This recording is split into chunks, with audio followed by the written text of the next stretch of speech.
السلام علیکم پیارے دوستو، ہم قاری حنیف ملتانی صاحب کے ایک نئے بیان کے ساتھ اگین اس چینل پر حاضر ہیں۔ آج کے قاری صاحب کے اس خوبصورت بیان کا موضوع ہے حضرت عثمان غنی کی شہادت کا واقعہ۔ بہت پیارا قاری صاحب کا یہ بیان ہے، آپ دوستوں سے گزارش ہے ضرور اس بیان کو آخر تک سنتے رہیے، جزاک اللہ۔ چلیے آج کا یہ بیان شروع کرتے ہیں۔ حضرات کی تعریف فرمائی اور یوں فرمایا کہ ہدایت یافتہ یہی لوگ ہیں۔ فرمایا اولئک هم الراشدون،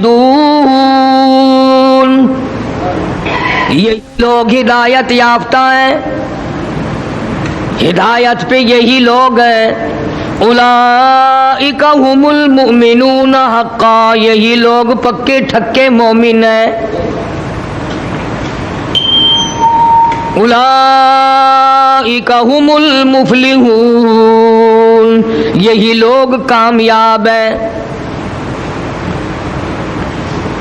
خداوند کریم نے کامیاب انہی کو قرار دیا، ہدایت یافتہ انہی کو قرار دیا، پکے مومن انہی کو قرار دیا۔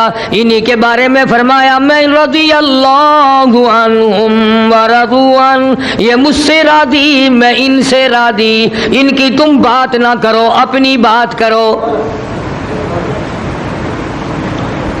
ان لوگوں کے دلوں پہ ایمان میں نے لکھ دیا ہے، مٹانے والی طاقت کوئی نہیں، ختم کرنے والا کوئی ہے نہیں، تم سارے ختم ہو سکتے ہو، میرے نبی کے دیوانوں کی شان ختم نہیں ہو سکتی۔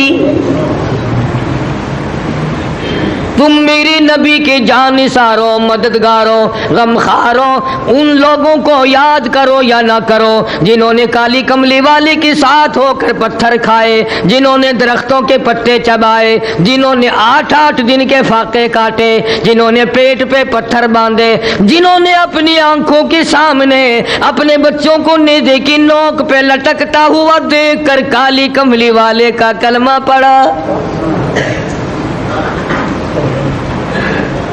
کون ان کی ریس کرے گا، کون ان کے بارے میں کوئی بات کرے گا؟ خداوند کریم کو اتنا پیار ہے، اتنا ان لوگوں کے ساتھ تعلق ہے۔ حضرت امام مالک رحمت اللہ علیہ فرماتے ہیں کہ ان بزرگوں میں سے کسی نے کسی سے پوچھا، ایک روایت یہ ہے کہ مجدد الفسانی سرہندی رحمت اللہ علیہ سے پوچھا، اور ایک روایت یہ ہے کہ امام شافعی رحمت اللہ علیہ سے پوچھا کہ صحابی کا مقام زیادہ ہے یا ولی کا مقام زیادہ ہے؟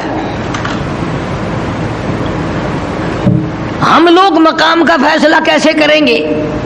اگر آپ کسی چور کو کہیں کہ اگر تم نے چوری نہیں کی تو قرآن اٹھا دے، وہ کہے گا لے آؤ۔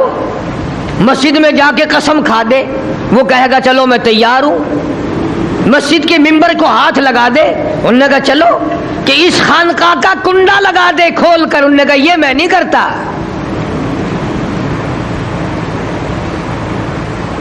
جن لوگوں کے یہاں صحابہ اکرام کی اتنی عظمت نہ ہو، اور قصور ہے ہم مولویوں کا کہ ہم نے حضور کے یاروں سے، حضور کے جانثاروں سے، حضور کے غمخاروں سے، حضور کا ساتھ دینے والوں سے تمہیں آشنا ہی نہیں کرایا، تمہیں یہی الجھا کے رکھا، 11ویں والا فلانا ہے، 12ویں والا فلانا ہے، 18ویں والا فلانا ہے، تمہیں ابو بکر تک جانے ہی نہیں دیا، تمہیں فاروق اعظم تک ہم نے جانے ہی نہیں دیا، تمہیں یہی الجھا کے رکھ دیا۔ فلانے بزرگ نے پان کی پیک تھوکی، ایک عورت نے چاٹ لی، اس کے بچہ پیدا ہو گیا، ہم نے تمہیں یوں الجھایا۔ جب تم نے قرآن نہ مانا، جب تم نے نبی کا فرمان نہ مانا، پھر ہم نے تم سے پان کا تھوک منوا لیا۔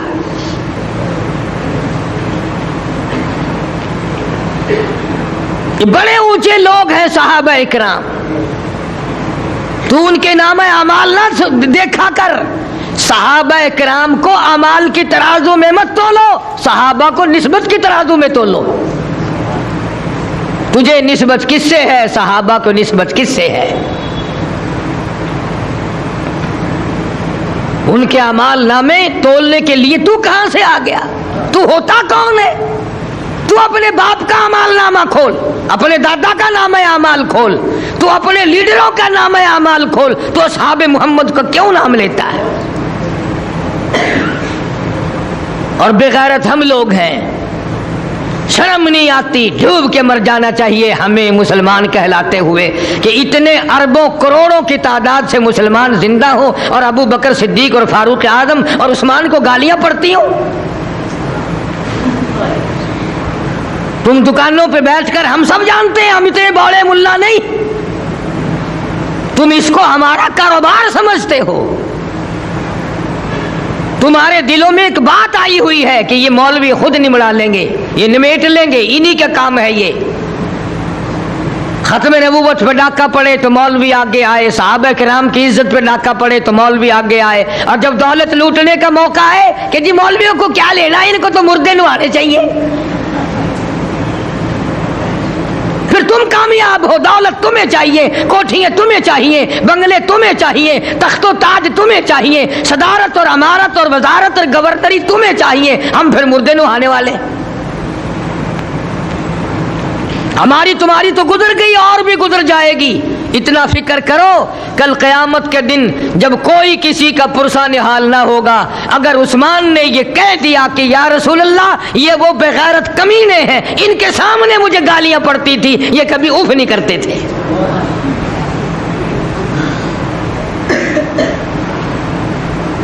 جناب عثمان رضی اللہ تعالیٰ عنہ تو بہت بڑی شان کا مالک ہے، عام صحابہ کا بڑا درجہ ہے۔ علماء کرام نے لکھا، بزرگان دین نے فیصلہ کر دیا، اللہ والے نے اللہ والے سے پوچھا صحابی کا کتنا بڑا درجہ ہے، اللہ پاک جل شانہ کے ماننے والے، قرآن پہ یقین کرنے والے نبی کے شہدائیوں نے فیصلہ کیا، فرمانے لگے صحابی نہیں، صحابی کی سواری بھی نہیں، صحابی کے پیروں سے اڑی ہوئی گرد و غبار بھی نہیں۔ اللہ والوں نے یہ فیصلہ کر دیا صحابی کسی گھوڑے پہ، اونٹ پہ سوار ہو اور وہ میدان جہاد میں دوڑ رہی ہو سواری، اس کے پیروں سے گرد و غبار اڑ کر جو اس گھوڑے کی اونٹ کے ناک میں جم گیا، ناک کا پانی اور گرد مل کر میل بن گیا۔ اللہ والے نے یہ فیصلہ کر دیا تمام امت کے حج، ساری امت کی نمازیں، ساری امت کی زکاتیں، ساری امت کے روزے، ساری امت کی خیرات و زکات، تمام امت کی عبادات و تمام کے تمام صدقات ایک طرف، اور صحابی کے گھوڑے کے ناک میں گرد و میل بن کر جو میل جم گیا، اللہ والوں نے یہ فیصلہ کیا صحابی کے اس میل کا پوری امت مقابلہ نہیں کر سکتی۔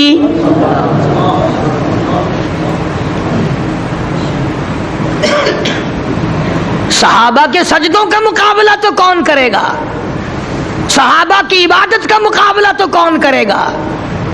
صحابہ کی محنت کا مقابلہ کون کرے گا؟ فیصلہ کر دیا اور خود نہیں کیا، فرمایا والعادیات ضبحا، خود خدا کہتا مجھے ان سواریوں کی قسم جن سواریوں پہ میرے محبوب کے یار سوار ہوتے ہیں۔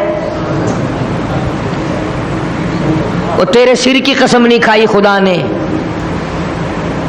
تیری آنکھوں کی قسم نہیں کھائی، تیرے دل و دماغ کی قسم نہیں کھائی، اور میری تیری اس لعنت دولت کی قسم نہیں کھائی، صحابہ کے گھوڑوں کی قسم کھائی، اور فرمایا گھوڑے نہیں، ان کے پیروں کے کھڑکے کی قسم۔ فالموریاتی قدحا، تم قرآن نہیں پڑھتے ورنہ تم مسلمان بن کے مرتے۔ آج قرآن سے دور ہو کر جاؤ، ان قبروں والوں سے پوچھو تمہارا کیا حال ہے۔ فرمایا صحابہ کے پیروں کی قسم، ان کی سواریوں کی قسم، ان کے پیروں کے کھڑکے اور آہٹ کی قسم، ان کے پیروں سے اڑی ہوئی گرد و غبار کی قسم۔ بڑی شان کے مالک ہیں حضرات صحابہ کرام۔ ایک تم ہو جو نام سے بھی واقف نہیں، کام سے تو کیسے واقف ہوگے؟ خدا کی قسم وہ کتنے خوش نصیب لوگ تھے جن کو اپنے ہاتھوں سے سرکار پانی پلاتے تھے، جن کا ہاتھ پکڑ پکڑ کر پوچھتے تھے تیرا کیا حال ہے، اور جنہوں نے اس وقت ساتھ دیا جب دنیا میں کوئی ساتھ دینے والا نہ تھا۔ فاقوں پہ فاقے، پریشانیوں پہ پریشانیاں کاٹی حضرات صحابہ کرام نے. اور خود حضور کا فیصلہ آپ کو سنا دوں، سب کہہ دو صلی اللہ علیہ وسلم. حضور کا فیصلہ آپ کو سنا دوں، سبحان اللہ. مزہ آئے گا، ایمان والے کو مزہ آئے گا، یقین والے کو مزہ آئے گا. محبوب کی باتوں میں مزہ آتا ہے نا. ہائے ہائے، یوں فرمایا، توجہ کر کے یوں فرمایا. کسی لیڈر کا، وزیر کا، سفیر، گورنر، صدر کا بیان نقل نہیں کر رہا ہوں، فرمان یہ امام الانبیاء محبوب کبریا حضرت محمد مصطفیٰ صلی اللہ علیہ وسلم کا فرمان ہے. ہمارے ماں باپ قربان ہو جائیں. یوں فرمایا، او لوگو تم اللہ کے نام پر اللہ کی راہ میں احد پہاڑ جتنا سونا صدقہ کرو، خرچ کرو، خیرات کرو. لوگو تم احد پہاڑ کے برابر سونا میری راہ میں میرے نام پر خرچ کرو. اللہ پاک فرماتے ہیں، حضور نے نقل فرمایا. اصل تو کرے گا کون اتنا؟ فرمایا جتنا بڑا احد پہاڑ ہے اتنا میرے نام پر اللہ فرماتے ہیں صدقہ کرو، خرچ کرو، خیرات کرو، کچھ بھی کرو. میرے یار کی، میں میرے محبوب کے یاروں میں سے کسی صحابی کے 2 مٹھی جو کا مقابلہ نہیں ہو سکتا.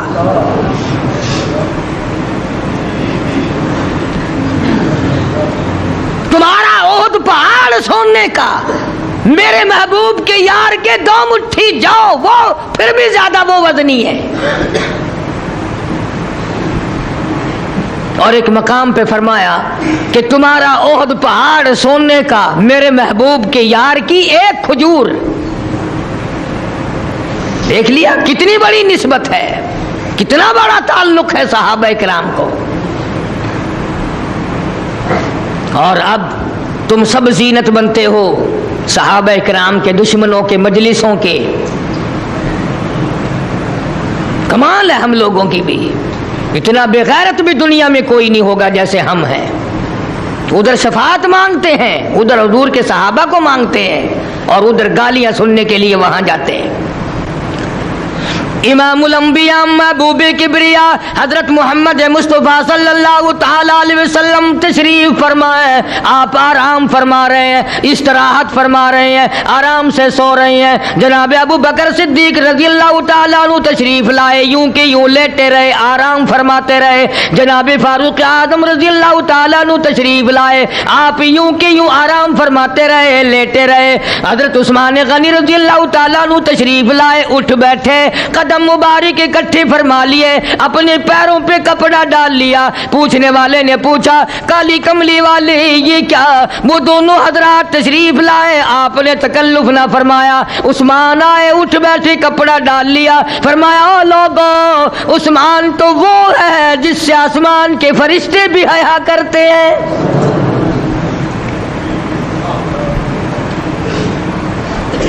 جس سے آسمان کے فرشتے حیا کریں، میں اس سے حیا نہ کروں، اس کا میں ادب اور احترام نہ کروں.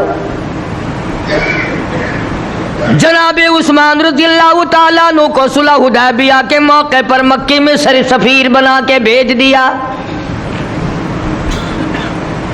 سفیر بھی تو لوگ اپنے یقین والے آدمی کو بناتے ہیں، جس پر اعتماد نہیں، یقین نہیں، موثوق نہیں، اسے کون بھیجتا ہے؟ چنانچہ حضرت عثمان رضی اللہ تعالیٰ عنہ کو واپسی میں وقت لگ گیا. خبر یہ اڑ گئی کہ شہید کر دیے گئے. حضور کریم صلی اللہ علیہ وسلم کو اپنے صحابہ پر کتنا یقین ہے، کتنا ہے. تو تمہیں ہو نہ ہو، سرکار کو بڑا یقین ہے. حضرت عثمان رضی اللہ تعالیٰ عنہ جب مکے میں تھے تو کسی نے حضور صلی اللہ علیہ وسلم کی خدمت میں بیٹھ کر یہ عرض کر دیا کہ جی عثمان تو مزے سے طواف کر رہے ہوں گے بیت اللہ کا. حضرت عثمان تو بیت اللہ کا مزے سے طواف کر رہے ہوں گے. پوچھا نہیں، خبر نہیں لی، برجستہ ارشاد فرمایا بالکل غلط ہے، عثمان میرے بغیر کبھی بیت اللہ کا طواف نہیں کرے گا. کتنا بڑا یقین ہے، کتنا بڑا اعتماد ہے، کتنا بڑا وثوق ہے. برجستہ فرما دیا کہ اور ہوا بھی یوں ہی. کفار مکہ نے حضرت عثمان سے پیشکش کی کہ چلو ہم تمہیں بیت اللہ کا طواف کرا لاتے ہیں. مکے میں آئے جو ہو، حضرت عثمان نے وہی بات کہی. کہنے لگے کہ میرے نبی کو تم نے روک دیا اور میں طواف کروں، یہ بات میں گوارا نہیں کر سکتا، میں ہرگز یہ بات گوارا نہیں کرتا. چنانچہ حضرت عثمان رضی اللہ تعالیٰ عنہ کے بارے میں خبر اڑا دی گئی، شہید کر دیے گئے. کالی کملی والے صلی اللہ علیہ وسلم کو اتنی ناراضگی لگی، اتنی ناراضگی ہوئی، اتنے پریشان ہوئے، تمام صحابہ کرام سے موت کی بیعت لی.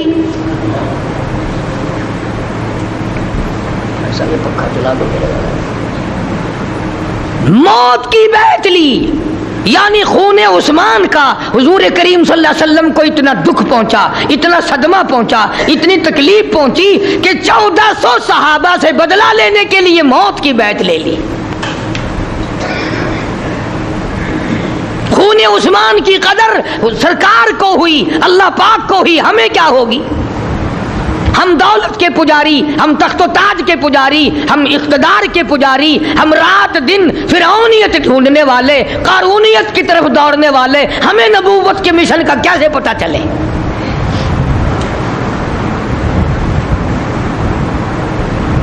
اور آخرت میں یہ معاملات یوں ہی برابر نہیں رہ سکتے. جناب امیر عثمان رضی اللہ تعالیٰ عنہ کے بارے میں خبر ملی تو آپ کو اتنا رنج ہوا، آپ کو اتنا دکھ لگا، آپ کو اتنی پریشانی ہوئی. فرمایا تمام صحابہ کرام سے آؤ، لڑائی کے لیے تیار ہو جاؤ، جنگ کے لیے تیار ہو جاؤ، حملے کے لیے تیار ہو جاؤ، اور تمام میرے مرید ہو، میرے ماننے والے ہو، میرا کلمہ پڑھنے والے ہو، مگر آؤ میرے ہاتھ پہ آج موت کے لیے بیعت کرو. خون عثمان کا بدلہ لیا جائے گا، خون عثمان کی قیمت لی جائے گی، خون عثمان کا ان لوگوں کو مزہ چکھایا جائے گا جن لوگوں نے عثمان جیسی ہستی کا خون بہایا. یہ درد کس لیے ماننا؟ خون عثمان کی ہمیں کوئی قیمت نہیں. ہمیں تو اس دن کا بھی پتہ نہیں جس دن امام مظلوم شہید مدینہ کو شہید کیا گیا. پتہ تو تمہیں جب چلے جب ہم نے تم کو اس طرف لگایا ہو. کون ہے؟ کسی نے حضرت عثمان کا ختم دلوایا؟ کبھی کسی نے حضرت عثمان کے لیے خرچ کر کے ایصال ثواب کیا؟ اور تیری بیٹی کا تیری دولت میں حصہ، تیری بہن کا حصہ، تیرے بھائی کا حصہ، اور رشتہ داروں کا حصہ، برادری کا حصہ، خاندان کا حصہ، اگر ہماری کمائی میں حصہ نہیں تو حضور کے صحابہ کا نہیں.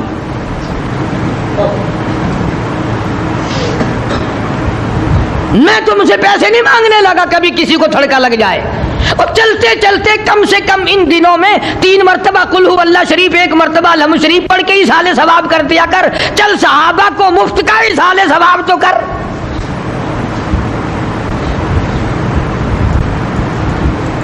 وہ عثمان جس کے خون کا بدلہ لینے کے لیے شہنشاہ کائنات نے موت کی بیعت لی. اور اگر آپ کی توجہ ہے تو مزہ آئے گا. جب 1400 صحابہ بیعت کر چکے، جب 1400 صحابہ بیعت کر چکے، وعدہ کر چکے، نبی کے ہاتھ پہ ہاتھ رکھ چکے اور تیار ہو چکے، اللہ سے وعدہ کر لیا، اللہ کے رسول سے وعدہ کر لیا، سارے کو سبحان اللہ.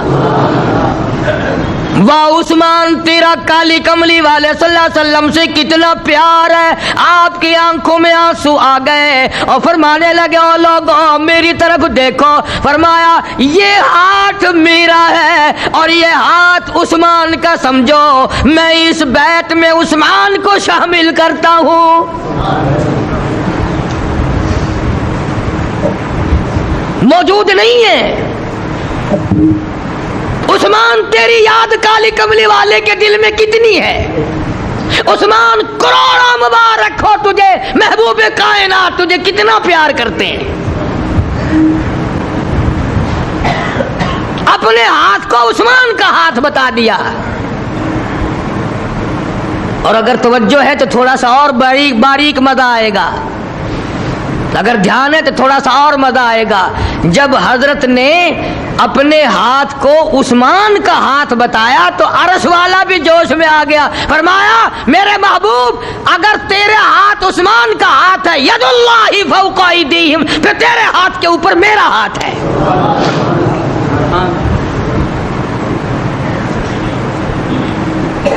اگر تجھے عثمان غنی کے خون کی قیمت معلوم ہے تو میں نے تو عثمان کو پیدا کیا ہے۔ اور فرمایا کہ جنہوں نے لڑائی ہوئی بھی نہیں لڑائی ہوئی بھی نہیں، فرمایا جنہوں نے خون عثمان کی قدر کی، جنہوں نے عثمان کا دکھ سمجھا، جن کے دلوں میں عثمان کی محبت نے جوش مارا، اور جنہوں نے اس درخت کے نیچے بیعت کی ہے، فرمایا لقد رضی اللہ،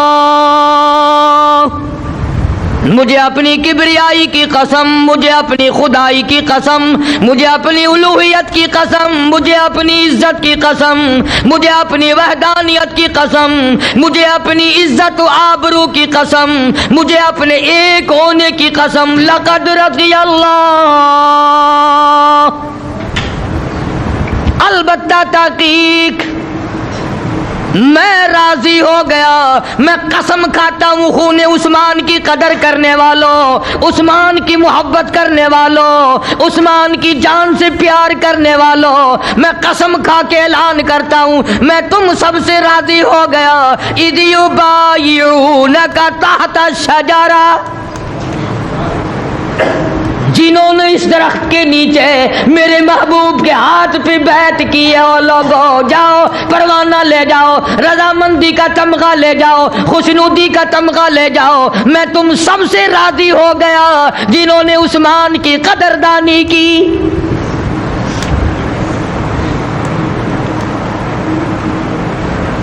الہ العالمین، تجھے کیسے پتا چل گیا انہوں نے قدر کی ہے؟ شاید صحابہ کے دل میں یہ بات ہو، جنگ ونگ تو ہونا نہیں، لڑائی تو ہونی نہیں، حالات ایسے نہیں، یوں ہی بیعت کر کے حضور کو راضی کر دو۔ اللہ کہتا ہے یہ باتیں تو اس کے لیے کرنا جو نہ جانتا ہو، فعلم ما فی قلوبہم، یہ رضامندی کا تمغہ میں نے ان کے دلوں کو دیکھ کے دیا۔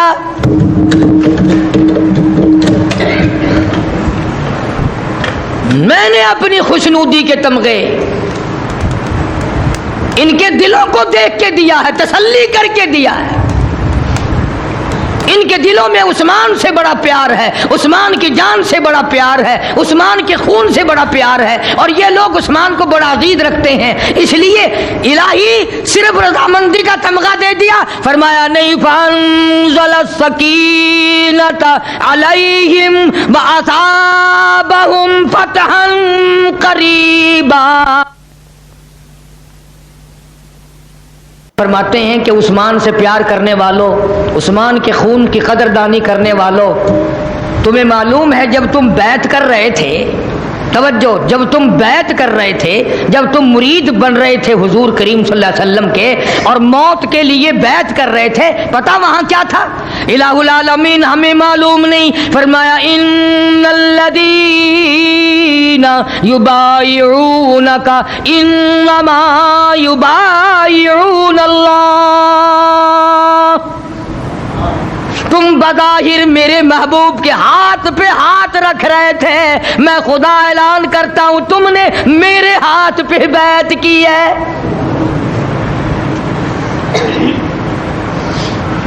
اور عنقریب تمہیں اور فتح ملے گی، اس خون کی قدر کے بدلے میں تمہیں مکہ فتح ہو جائے گا، فتح مکہ کی بشارت مل رہی ہے۔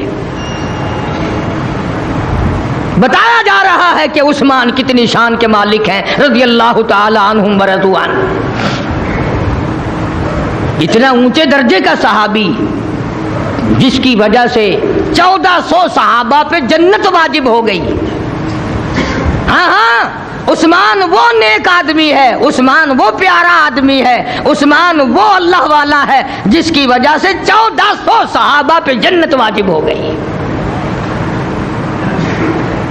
اور ایک اور بات عرض کر دوں، کئی لکھے پڑھے سمجھدار جو ساتھ ساتھ بات کو سمجھ رہے ہیں، دل میں ایک بات آ رہی ہوگی، اس کی تسلی کر دوں کہ جی ٹھیک ہے، عثمان کی قدر ان لوگوں نے کی، ان کو اللہ نے جنت دے دی، جنت واجب ہو گئی، حضور بھی راضی ہو گئے، اللہ بھی راضی ہو گئے، اب ہم کہاں بیعت کریں؟ ہم نے تو سن لیا، صرف ہمیں فائدہ کیا اس کا؟ ہم نے سن لیا، قاری حنیف نے بتا دیا عثمان بڑی شان کا مالک ہے، بڑا اونچے درجے کا صحابی ہے، بڑا ممتاز مقام رکھتا ہے، ہم نے سن لیا، ٹھیک ہے، ہم کیا کریں اور ہمیں کیا مل سکتا ہے؟ جب ان کے مقابلے میں ہمارا احد پہاڑ سونا ایک کھجور کا مقابلہ نہیں کر سکتا، ہم کیا کریں؟ اللہ نے ان حضرات کے فیض سے خالی ہمیں بھی نہیں رکھا، اللہ پاک نے جل شانہ عم الوانہ نے ان کے فیض سے خالی ہمیں بھی نہیں رکھا۔ کیسے؟ فرمایا والسابقون الاولون من المہاجرین والانصار، سبقت کرنے والے، پہلے ایمان لانے والے مہاجرین انصار میں سے، الذین اتبعوہم بإحسان رضی اللہ عنہم ورضوا عنہ۔ نہیں پتہ چلا، مزہ آ گیا۔ یوں فرمایا جنہوں نے نہ میرے محبوب کو دیکھا، نہ میرے ابو بکر صدیق کو دیکھا، نہ فاروق اعظم کو دیکھا، نہ عثمان ذی النورین کو دیکھا، نہ علی مرتضیٰ کو دیکھا، نہ طلحہ زبیر کو دیکھا، نہ عبد الرحمن ابن عوف کو دیکھا، نہ سعد ابی وقاص کو دیکھا، اور نہ غریب صحابی بلال کو دیکھا، اور نہ سعد کو دیکھا، کسی کو بھی نہیں دیکھا، لیکن اللہ کہتا ہے آؤ خالی تمہیں بھی نہیں رکھوں گا، جو ان کے صحیح معنوں میں تابع دار ہیں، والذین اتبعوہم، غلام ہیں، پکے صحابہ کے غلام ہیں، آؤ میرا تم سے بھی وعدہ ہے، رضی اللہ عنہم ورضوا عنہ، فرمایا تم سے میں راضی ہو گیا، تم مجھ سے راضی ہو جاؤ۔ تابع داری کرنے والوں کو بھی کتنا بڑا انعام مل گیا، غلامی کرنے والوں کو کتنا بڑا فیض مل گیا، نقش قدم پہ چلنے والوں کی جھولیاں بھر گئی۔ الہی صرف راضی ہوگا، وہاں تو جنت واجب کر دی تھی، جنہوں نے عثمان غنی کے خون کی قدر کی وہاں تو جنت واجب ہو گئی، ہمیں کیا ملے گا؟ فرمایا وَأَعَدَّ لَهُمْ جَنَّاتٍ تَجْرِي تَحْتَهَا الْأَنْهَارُ خَالِدِينَ فِيهَا أَبَدًا، فرمایا میں نے تمہارے ہی لیے تو جنت تیار کر رکھی ہے، جس کے نیچے جاری ہیں نہریں، باغات ہیں، یا اللہ کچھ دیر دے کر پھر چھین تو نہیں لے گا، فرمایا خالدین فیہا ابدا، میں ہمیشہ ہمیشہ کے لیے تمہیں جنت دے چکا۔ تو عرض کرنے کا مقصد یہ کہ صحابہ کرام رضوان اللہ تعالی علیہ مجمعین میں سے جو امتیازی شان رکھنے والے لوگ ہیں، ان کے مقام نرالے، ان کی شان نرالی، ان کی عظمت نرالی، اور ان کا ہر قول و فعل نرالا ہے، اس کی کوئی ریس نہیں کر سکتا۔ اور جو ان صحابہ کرام پہ تنقید کرتا ہے، جو ان کے اندر عیب نکالتا ہے، میری بات لکھ کے لے جاؤ، اس کے نسب میں عیب ہے، اس کی نسل میں عیب ہے، جو محمد کے یاروں میں عیب نکالتا ہے۔ کیا کھڑکا شروع کر دیا؟ لکھ کے لے جاؤ، تسلی کرو، ہمارا تجربہ ہے، ہمارا تجربہ ہے یہ، جس نے سرکار کے یاروں میں عیب نکالے اس کے نسل میں شک ہوتا ہے، اس کی نسل اور نسب میں شک ہوتا ہے لازمی۔